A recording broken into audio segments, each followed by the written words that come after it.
वाईक्यू JEE mains के SHM पर based इस क्वेश्चन में दो particle same amplitude and frequency से सेम स्ट्रेट लाइन में एसएचएम एग्जीक्यूट कर रहे हैं।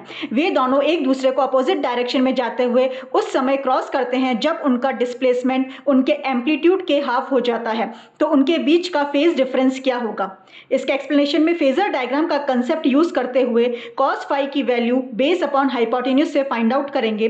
नेक्स्ट, जब पार्टिकल्स एक दूसरे को x = a/2 पर क्रॉस करते हैं तो cos फाई की वैल्यू लिखेंगे जिससे एंगल फाई आ जाएगा। फाइनली इनका फेज डिफरेंस 2 फाई को सॉल्व करने से आ जाएगा।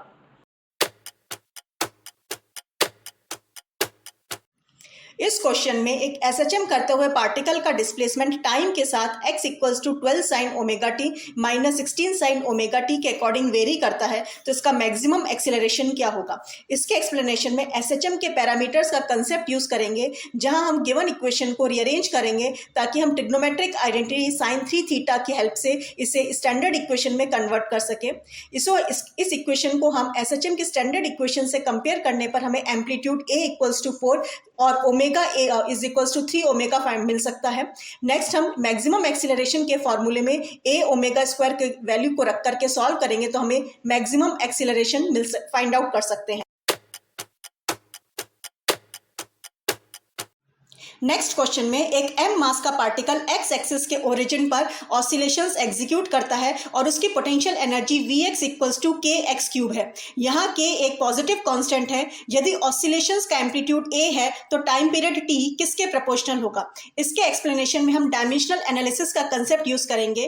फर्स्ट ऑफ ऑल हमें गिवन रिलेशन से कांस्टेंट k के लिए से रीअरेंज करना है। नेक्स्ट स्टेप में हम पोटेंशियल एनर्जी V का dimensional formula and displacement x का डायमेंशनल फार्मूला यूज करेंगे। तो उसके लिए हमें कांस्टेंट k का डायमेंशनल फार्मूला मिलेगा जो है ml-1t-2। Next, according to the given question, time period यदि mass, amplitude and constant k के ऊपर डिपेंडेंट है तो लेट अस सपोज उनकी पावर्स है x, y and z। Next, हम इस कंडीशन को सॉल्व करेंगे। इक्वेशंस को सॉल्व करके हमें पहले z की वैल्यू मिलेंगी। नेक्स्ट, हम इसे y के लिए सॉल्व करेंगे। According to the question, time period amplitude पर डिपेंडेंट है तो इसमें हम y की वैल्यू को सब्स्टिट्यूट करके फाइनल आंसर फाइंड आउट करेंगे। नेक्स्ट क्वेश्चन में स्मॉल r रेडियस के स्फीयर को capital R radius of curvature के कॉन्केव मिरर पर रखा जाता है। इस अरेंजमेंट को हॉरिजॉन्टल टेबल पर रखकर स्फीयर को इक्विलिब्रियम पोजीशन से डिस्प्लेस्ड किया जाता है तो यह एसएचएम एग्जीक्यूट करता है। तो ऑसिलेशंस का टाइम पीरियड क्या होगा? इसके एक्सप्लेनेशन में टेंजेंशियल एक्सीलरेशन का कंसेप्ट यूज करेंगे, जिसके अकॉर्डिंग एंगुलर एक्सीलरेशन रेडियस के साथ चेंज होता है। तो यहाँ स्फीयर जब एसएचएम एग्जीक्यूट करता है तो उसका angular displacement theta is very small, तो हम उसके टेंजेंशियल एक्सीलरेशन के फॉर्मूले में साइन थीटा को केवल थीटा से रिप्लेस करेंगे and finally theta = displacement upon radius के फॉर्मूले में डिस्प्लेसमेंट को हम x से लिखेंगे और इसका रेडियस होगा कैपिटल R - R, क्योंकि टेंजेंशियल एक्सीलरेशन रेडियस पर डिपेंडेंट है। नेक्स्ट, एसएचएम के टाइम पीरियड के फॉर्मूले में displacement = x and given tangential acceleration की वैल्यू को रखकर सॉल्व करेंगे तो हमें फाइनल टाइम पीरियड का आंसर मिलेगा। नेक्स्ट क्वेश्चन में एक सिंपल पेंडुलम का टाइम पीरियड t1 है।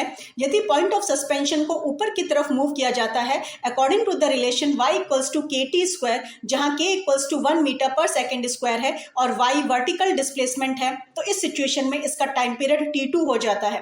देन t1 एंड t2 का रेशियो फाइंड आउट करना है। यहाँ हमें स्मॉल g = 10 मीटर/सेकंड² लेना है।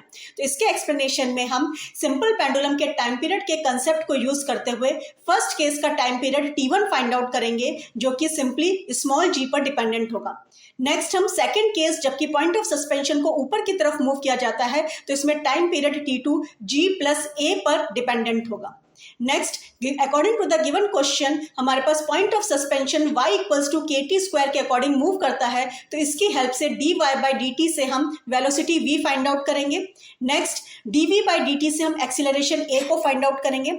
फाइनली हमें t1 एंड t2 का रेशियो निकालना है, जिसमें t1 सिंपली g पर डिपेंडेंट है और t2 g+a पर डिपेंडेंट है। तो इन सब की वैल्यूज को सब्स्टिट्यूट करके हम फाइनल रेशियो को फाइंड आउट कर सकते हैं। नेक्स्ट एक एसएचएम करते हुए पार्टिकल का एक्सटी ग्राफ शोन है, तो t इक्वल्स टू 4/3 पर पार्टिकल का एक्सीलरेशन क्या होगा। इसके एक्सप्लेनेशन में हम गिवन ग्राफ के according first of all amplitude को फाइंड आउट करेंगे, जो कि maximum displacement from the mean position होता है। तो ग्राफ के अकॉर्डिंग इसकी वैल्यू 1 सेंटीमीटर आ रही है। नेक्स्ट हम टाइम पीरियड फाइंड आउट करेंगे, जो कि टाइम इंटरवल है फॉर 1 कंप्लीट रोटेशन का। तो इसके अकॉर्डिंग हमारे पास टाइम पीरियड 8 सेकेंड्स आ रहा है। इनकी हेल्प से हम ओमेगा को फाइंड आउट करेंगे, जो π/4 रेडियंस पर सेकेंड आएगा। नेक्स्ट हमें एक्सेलरेशन फाइंड आउट करना है, तो एक्सेलरेशन के फॉर्मूले में t equals to 4/3 and omega equals to π/4 की वैल्यू को पुटअप करेंगे। इस इक्वेशन को हम सॉल्व करेंगे वेरियस स्टेप्स के अकॉर्डिंग, तो हमारे पास एक्सेलरेशन a की वैल्यू आएगी। दैट मीन्स हमारे पास option number D will be the correct answer. Next एक L length and M mass की रॉड को सेंटर पर पिवोट किया जाता है। इसके दोनों सिरों पर स्प्रिंग अटैच की जाती है, जिनका इक्वल स्प्रिंग कांस्टेंट K है। स्प्रिंग्स को रिजिड सपोर्ट से अटैच किया जाता है और रॉड हॉरिजॉन्टल प्लेन में रोटेट करने के लिए फ्री है। यदि रॉड स्मॉल एंगल थीटा से घुमाया जाता है तो फ्रीक्वेंसी ऑफ ऑसिलेशंस क्या होगी। इसके एक्सप्लेनेशन में हम आर्क लेंथ के फॉर्मूले से and points of the rod का डिस्प्लेसमेंट फाइंड आउट करेंगे। उसके लिए late us suppose rod is rotated by small angle theta, जिस वजह से and points of the rod के आर्क का रेडियस L/2 आएगा। Next let us suppose and points of the rod small displacement x से डिस्प्लेस होती हैं, तो हमें इस x की वैल्यू को थीटा इक्वल्स टू L/r के कंसेप्ट से x की वैल्यू को फाइंड आउट करेंगे, जहां हमें radius r equals to L/2 रखना है। इसी अमाउंट से x अमाउंट से दोनों स्प्रिंग्स कंप्रेस होंगी, जो कि रॉड के ऊपर इक्वल अमाउंट का हॉरिजॉन्टल फोर्स अप्लाई करेंगी। जब इस रॉड पर इक्वल अमाउंट का horizontal equal and opposite direction में हॉरिजॉन्टल फोर्सेस एक्ट कर रहे हैं, तो टॉर्क कंस्टिट्यूट होगा, जिसकी वैल्यू हमें F equals to kx and L/2 को रखने से आएगी। इस टॉर्क के अंदर हम x की वैल्यू को सब्स्टिट्यूट करेंगे, जिसको रीअरेंज करके हमें टॉर्क का वैल्यू मिलेगी।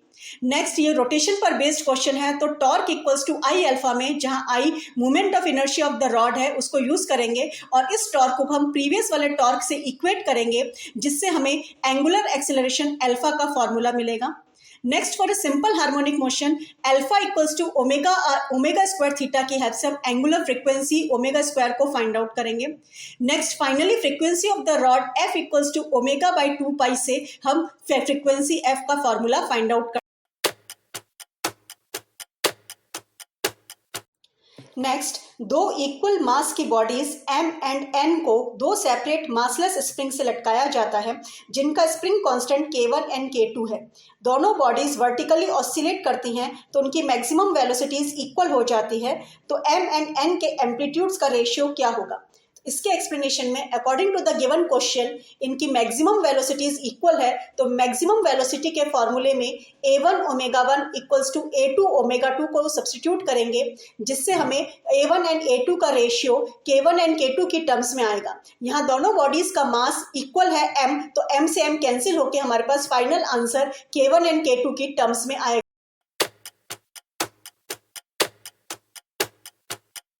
नेक्स्ट एसएचएम परफॉर्म करते हुए ब्लॉक की मैक्सिमम पोटेंशियल एनर्जी 25 जूल्स है। इफ ए एम्पलीट्यूड है तो A/2 पर ब्लॉक की काइनेटिक एनर्जी क्या होगी। इसके एक्सप्लेनेशन में हम काइनेटिक एनर्जी ऑफ एसएचएम का फॉर्मूला यूज करेंगे। यहाँ according to the given question maximum potential energy in SHM 25 joules given है, तो काइनेटिक एनर्जी के फॉर्मूले में x इक्वल्स टू A/2 को सब्स्टिट्यूट करेंगे। जब हम इस क्वेश्चन को सॉल्व करेंगे और रीअरेंज करेंगे, तो हमें kinetic energy in terms of maximum potential energy का फॉर्मूला आएगा। यहां हमें maximum potential energy equals to 25 joules को सब्स्टिट्यूट करके सॉल्व करने से maximum kinetic energy at A/2 पर आंसर मिल जाएगा।